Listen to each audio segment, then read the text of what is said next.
Assalamualaikum warahmatullahi wabarakatuh. Saya Nabila Nurul Aulia, mahasiswi program studi sosiologi Universitas Nasional.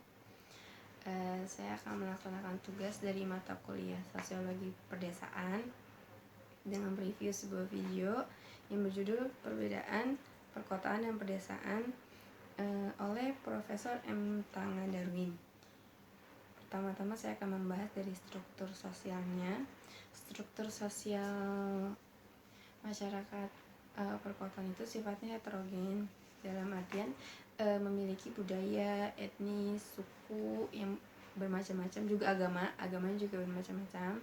Beda dengan pedesaan yang sifatnya homogen, yang mana hanya memiliki satu budaya saja atau etnis. Lalu ada jarak sosial. Jarak sosial dalam artian di sini pembauran antara satu sama lain dengan kelompok lainnya. Jadi pembauran itu lebih terasa di pedesaan dibanding di perkotaan. Yang ketiga ada pertumbuhan. Pertumbuhan di perkotaan itu buatan, beda dengan di pedesaan yang alami, dalam artian dengan contoh seperti dengan kebun saja atau taman.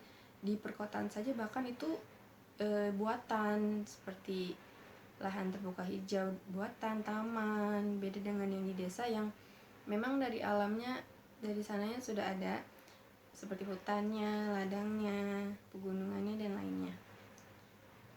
Lalu ada pembagian kerja. Pembagian kerja di perkotaan itu sifatnya kompleks, sementara di pedesaan itu sifatnya sederhana. Lalu ada kontrol sosial. Kontrol sosial sesuatu yang mengatur norma, nilai. Untuk di perkotaan sendiri sifatnya formal, dalam artian hukum yang berlaku itu sifatnya mengikat, seperti hukum yang dari pemerintah, undang-undang. Kalau untuk pedesaan sendiri, hukumnya bersifat informal, dalam artian hukumnya tidak tertulis. Biasanya jika ada suatu permasalahan itu diputuskan oleh yang tertua atau biasa disebut dengan kepala adat, kepala suku, atau semacamnya. Jadi jika melanggar pasti ada sanksi sosialnya, berbeda dengan yang di perkotaan sanksinya.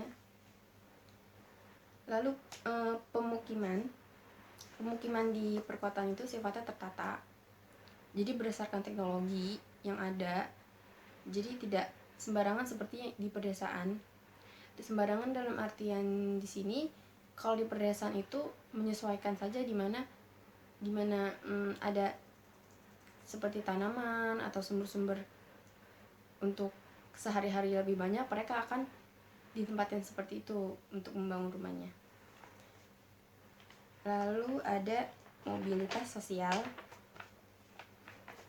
Mobilitas sosial sendiri itu perubahan status dari satu ke status yang lainnya.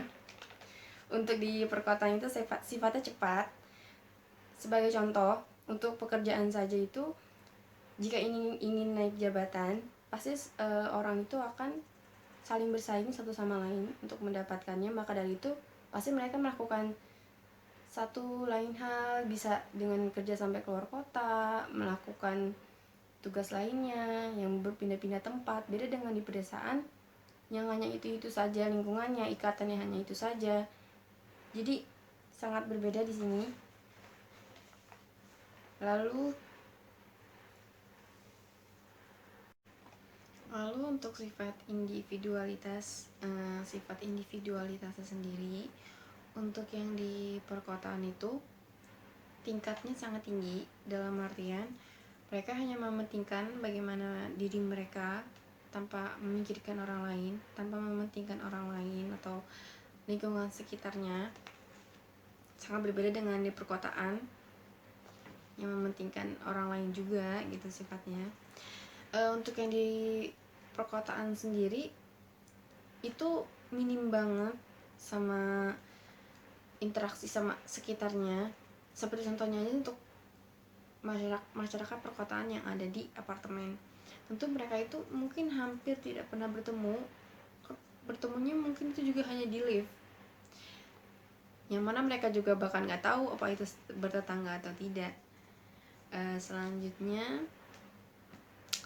untuk hubungan, sifat masyarakat perkotaan itu sifatnya sementara, ikatannya juga lemah. Sebagai contoh, orang perkotaan itu untuk para pekerjanya yang dimana mereka memiliki kolega untuk bekerja, itu pasti kan memiliki kerja kontrak satu sama lain, yang itu belum tentu satu sama lain akan bertemu lagi setelah kontraknya selesai, berbeda dengan di pedesaan. Selanjutnya ada populasi kepadatan penduduk. Di perkotaan tentu dapat dikatakan penduduk itu sangat banyak, bahkan jarak untuk pemukiman rumahnya itu sangat berdekatan, sangat berbeda dengan yang di pedesaan. Yang di pedesaan itu jarak antara satu rumah dengan rumah lainnya masih terlihat jauh, masih ada satu rumah dengan beberapa lahan lainnya, baru rumah. Berbeda dengan di perkotaan yang benar-benar rapat jarak antar rumahnya. Lalu ikatan persatuan keluarga. Untuk yang di perkotaan sendiri itu agak kurang, sementara yang di pedesaan itu sangat erat. Karena ada lagi, kalau untuk yang di perkotaan itu biasanya keluarganya keluarga inti, yaitu ada orang tua, ibu, ayah, anak. Untuk di pedesaan sendiri biasanya itu satu rumah itu mereka bisa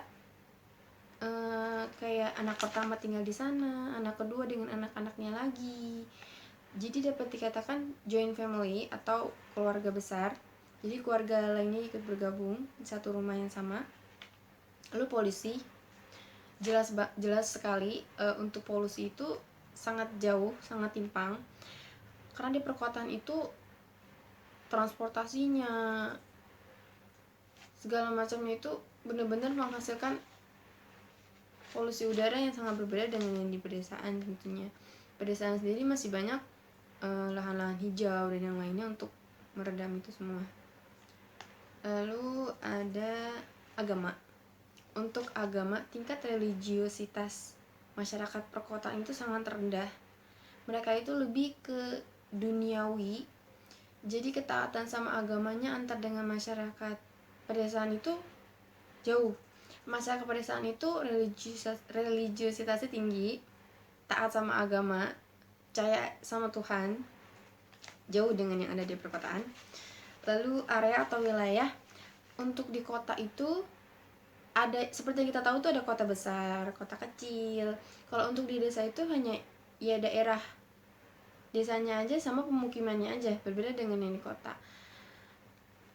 Lalu pemukimannya sendiri, kalau untuk yang di perkotaan itu dapat dikatakan layak, terencana, berbeda dengan yang ada di pedesaan.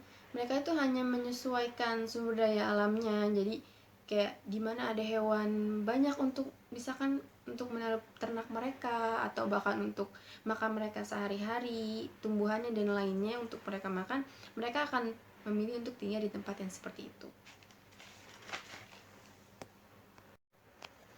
Berdasarkan pembahasan tadi, saya akan membahas fenomena yang terjadi saat ini dengan adanya perbedaan yang timpang antara perkotaan dan pedesaan, di mana dari segi teknologinya dan lain sebagainya, tentu membuat orang-orang itu tertarik untuk ke kota dengan segala seperti teknologinya yang maju, anggapan bahwa pekerjaan di Jakarta atau daerah perkotaan itu lebih baik. Untuk ibu kota sendiri, seperti yang saya sebutkan, daerah Jakarta itu sendiri, lebih banyak mereka itu berpikir seperti ini daerah ibu kota, sudah pasti saya lebih akan mendapatkan pekerjaan yang layak, saya ingin mendapatkan rumah yang lain dan lain sebagainya, dengan pemikiran seperti itu. Jadi mereka melaksanakan yang dinamakan urbanisasi penduduk dari desa ke kota, yang itu sampai saat ini pun data menunjukkan bahwa DKI Jakarta itu memiliki populasi dari BPS itu tahun 2019 ada 10,5 juta jiwa, yang mana itu meningkat dari tahun 2018. Tahun 2018 itu ada 10,4 juta jiwa. Ini cukup juga 1 juta dalam 1 tahun. Dan di mana itu jumlah penduduk Indonesia saat ini terdata ada 269,6 juta jiwa.